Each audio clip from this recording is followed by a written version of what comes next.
Anak yang disebutkan itu adalah anak yang sesungguhnya. Tadi ada yang bertanya tentang anak tiri. Anak tiri adalah anak bawaan istri atau bawaan suami.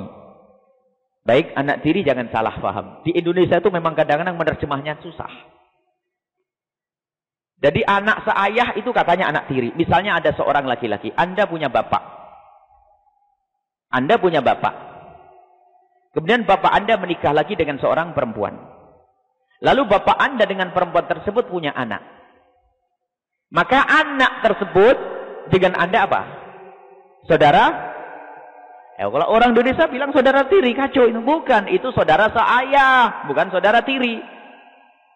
Saudara tiri itu adalah engkau punya ayah, ayahmu menikah dengan seorang perempuan, perempuan itu punya anak bawaan, itu saudara tiri. Memang kadang-kadang ruwet bahasa Indonesia ini, makanya harus jelaskan dulu definisi saudara tiri itu apa. Jadi ada saudara seayah, saudara seibu. Bingung saudara seayah, saudara seibu, agak ketemu dah. Memang begitu. Saudara seayah, saudara seibu. Ada. Jadi kalau saudara tiri bagaimana? Anak tiri misalnya, Anda seorang laki-laki menikah dengan seorang perempuan, kemudian dia sudah punya anak, makanya anak tiri. Anak tirimu. Bagaimana hubungannya anak tiri dengan engkau? Ketahuilah. Memang disebutkan dalam hadis seolah hanya 3. Ilmu yang bermanfaat, sedekah jariah, dan anak yang soleh yang mendoakannya. Akan tapi yang lainnya bagaimana? Makanya ini tidak hanya terbatas 3, semuanya. Kalau engkau mendidik orang, dia beramal baik, man dalla ala khairin falahu ajrun mithlu ajri fa'ili. Engkau mengajari orang baik, engkau akan mendapatkannya. Memang dia adalah anak tirimu. Dia bukan anak. Akan tapi dia Anda didik yang benar, ketahuilah. Dia segala amal baik yang dilakukan bukan akan nyampe kepada Anda. Tetap ada manfaatnya. Maka didiklah anak tirimu yang baik. Didiklah saudara tirimu yang baik. Tadi nyebut adopsi. Adopsi nggak ada di dalam Islam. Harus kami ulang-ulang lagi ini. Adopsi haram di dalam Islam. Karena adopsi merubah nasab. Kalau Anda ingin merawat anaknya orang, rawat saja sampai gede. Jadi ulama gede. Tapi adopsi tidak boleh. Sebab adopsi itu merubah nasab. Anak punya bapak, kita bawa kepada kita. Kita ganti di akte. Aktenya menjadi bin kita. Adalah hukumnya haram. Karena merubah nasab tidak akan mencium bau surga. Sementara bau surga akan dicium jauhnya 500 tahun sebelum datang ke surga sudah mencium baunya. Ketahuilah, yang merubah nasab tidak. Jadi adopsi hukumnya haram. Kalau Anda ingin merawat anak, pungut anak, ambil dia sebagai anakmu. Maksudnya dirawat, dididik. Anaknya siapa ini? Anaknya orang. Tapi saya anggap sebagai anak. Tapi bukan dirubah dengan adopsi melalui akte yang merubah. Jadi adopsi, nggak boleh. Adopsi hukumnya haram. Tapi pertanyaannya menunjukkan masih ada. Jadi tidak ada adopsi di dalam syariat Nabi SAW. Adanya adalah kafalatul yatim. Merawat anak yatim. Pahalanya ana wa kafil yatimi kahataini. Aku dengan yang merawat, menjamin kehidupan anak yatim. Seperti 2 jemari ini di surga bersama Rasul SAW. Bukan mengadopsi. Nggak ada. Anak yatim termasuk binnya siapa? Tetap bin bapaknya. Nggak ada pindah kepada binmu. Dan dia tidak mewarisimu. Dan engkau tidak warisi anak yang kau angkat. Ingat, tidak mewarisi. Tapi kalau jadi adopsi, oh dia punya akte.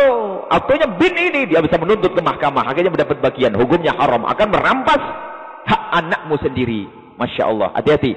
Jadi tidak ada adopsi. Baik, kalau anak yang saya rawat, saya gedekan, saya jadikan, saya didik sampai benar, maka saya akan mendapatkan pahala sepanjang ia beramal baik. Sebaliknya, kau pungut anak, tapi tidak kau didik, tidak kau kenalkan Allah. Dia maksiat, kau yang menggedikannya, maka sujud Anda pun akan ditumpangi dengan dosa-dosa yang ia lakukan. Allah. Makanya tanggung jawab, yang merawat anaknya orang, dekatkan semuanya kepada Allah Subhanahu wa taala. Kalau mau jadi dokter-dokter yang kenal Allah, insinyur-insinyur kenal Allah, jangan hanya dicekoi mereka dengan pendidikan kenal dunia, tapi tidak kau beri pendidikan kenal Allah, maka engkau berarti yang akan menjerumuskan dia lebih dalam lagi. Kalau dia bodoh, goblok dan tolol, dia akan menjadi penjahat di kampung, nyuri jemuran, nyuri mangga. Tapi sudah kau kuliahkan tinggi-tinggi jadi penjahat korupsi gede, engkau yang menanggungnya. Na'udzubillah. Maka kalau pengen nyekolahkan anak, tolong dipikirkan. Boleh kau ngambil dunia kedokteran, nak, tapi ingat kau harus kenal Allah dulu. Nyantri dulu atau kenal pendidikan agama, baru setelah itu kau berikan pendidikan umum yang lainnya. Yang penting pendidikan agama, akhlak terjaga, maka Anda adalah orang yang selamat insyaallah dunia akhirat. Hati-hati. Kemudian akikah. Ketahuilah wahai kaum muslimin, hukum akikah bukan wajib, ya. Hukum akikah adalah sunnah. Ini yang harus kita pahami bahasanya. Hukum akikah adalah sunnah bagi yang mampu. Jadi kalau ibu, bapak punya anak laki-laki, disunnahkan akikah 2 kambing, kalau perempuan 1 kambing. Anda punya anak laki-laki kok cuman punyanya 1 kambing, ya saja sembelih 1 kambing. Nanti kalau ada tambahan lagi, mungkin kalau ada rezeki lagi ditambah 2 kambing. Kalau belum punya, ya jangan nyembelih kambing. Ya karena tidak punya mau apa lagi? Syukurannya nyembelih ayam saja. Jadi intinya akikah adalah sunnah. Dan sunnah ini dibebankan kepada orang tua. Artinya sunnah bagi orang tua. Sampai kapan? Sampai anak itu balik. Kalau sudah anak akal balik, umur 9 tahun lebih keluar mani atau haid, sampai umur 15 tahun. Kalau 15 tahun ke atas pasti baliknya. Di bawah 15 tahun boleh dilihat. Kalau dia sudah pernah keluar mani atau haid, maka dia adalah balik. Jadi kalau sudah balik, gugurlah kesunahan bagi orang tua. Jadi kalau anak ibu masih 6 tahun, kok sekarang punya rizki, di akikah. Dulu belum punya duit, dulu masih ngerintis, bisnisnya belum jalan. Sampai anaknya umur 8 tahun kok punya rizki, sembelih kambing 2. Sekarang. Lah kalau anaknya sudah balik, sudah gede umur 20 tahun, baru Anda berjaya, bagaimana? Tidak disunnahkan bagi Anda. Tapi sang anak boleh mengakikai dirinya sendiri, biarpun pemberian dari Anda. Nak, karena dia sudah dewasa, dia harus beribadah dengan dirinya sendiri. Nak, Abah Umi dulu belum pernah mengakikaimu. Sekarang Abah Umi punya duit, nih aku kasih kambing 2 kau.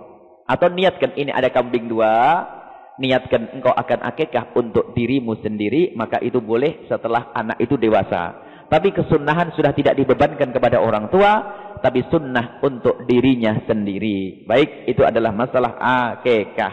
Sehingga setelah gede anaknya, bukan orang tua lagi mengakikai, tapi yang mengakikai siapa?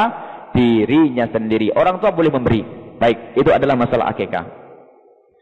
Orang yang ahli maksiat tapi berselawat kepada Nabi sallallahu alaihi wasallam, apakah nanti bisa masuk surga atau masuk neraka dulu? Selawat kepada Rasulullah adalah seperti ibadah yang lainnya. Ibadah yang amat besar. Seperti halnya sholat. Sholat bisa diterima, sholawat bisa diterima, amal ibadah yang lainnya bisa diterima. Kalau dia punya dosa, dosanya diberesin dulu dong. Dosanya bisa diberesin dulu. Sama, sholat juga begitu. Ibadah yang lainnya juga begitu. Bahkan ibadah-ibadah yang jaminannya masuk surga itu ternyata itu juga dihapus dulu kalau kita punya dosa. Maka dari itu, minta ampunlah jika Anda berbuat dosa. Sebab kalau dosa Anda belum diampuni oleh Allah di dunia, maka akan diambil di akhirat.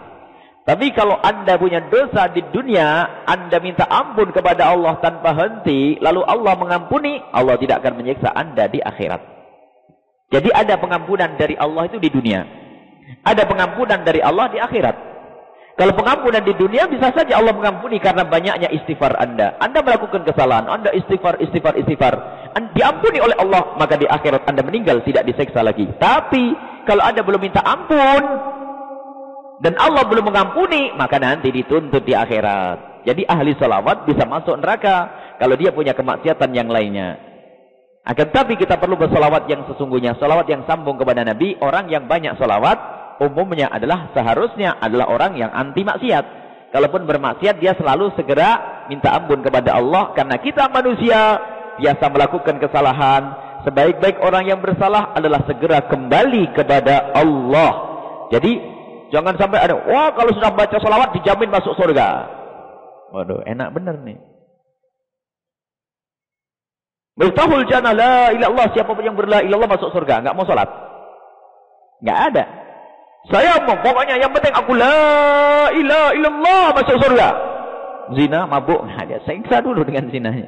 Nah, baik, salawat seperti yang lainnya. Akan tapi di dalam salawat itu sendiri ada pembuka dari Allah. Kalau Anda membaca salawat serius, khusyuk hadirkan Nabi, lihat, maka Allah bersalawat 10 kali.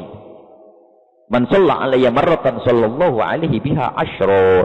Kalau Anda bersalawat kepada Rasulullah sekali, Allah bersalawat 10 kali. Salawatnya Allah gimana? Walladzi yusalli alaikum wa malaikatuhu liyukhrijakum minadh dhulumati ilan nur. Allah berfirman, Allah huwa alladzi yusalli alaikum, yang bersalawat kepada kalian, dan malaikat diajak salawat untuk kalian. Hei orang yang bersalawat, Bagaimana salawatnya Allah? Yukhrijakum minadh-dhulumati ilan nur, mengeluarkan kalian dari kegelapan menuju cahaya. Menuju dari kesempitnya rezeki menjadi lapangnya rezeki. Dari susahnya hati menuju bahagia. Dari tidak cinta Nabi kepada cinta Nabi. Dan dari dosa menuju pengampunan Allah. Jadi membaca salawat sebab itu. Makanya salawat yang khusyuk akan menjadi mudah orang itu meninggalkan kemaksiatan. Karena akan menumbuhkan kecintaan kepada Nabi, yang cinta Nabi akan rindu untuk berbuat baik dan takut melakukan kemaksiatan. Baik. Jadi orang bermaksiat, orang membaca salawat bisa saja masuk neraka. Karena salawat adalah sama dengan ibadah-ibadah yang lainnya.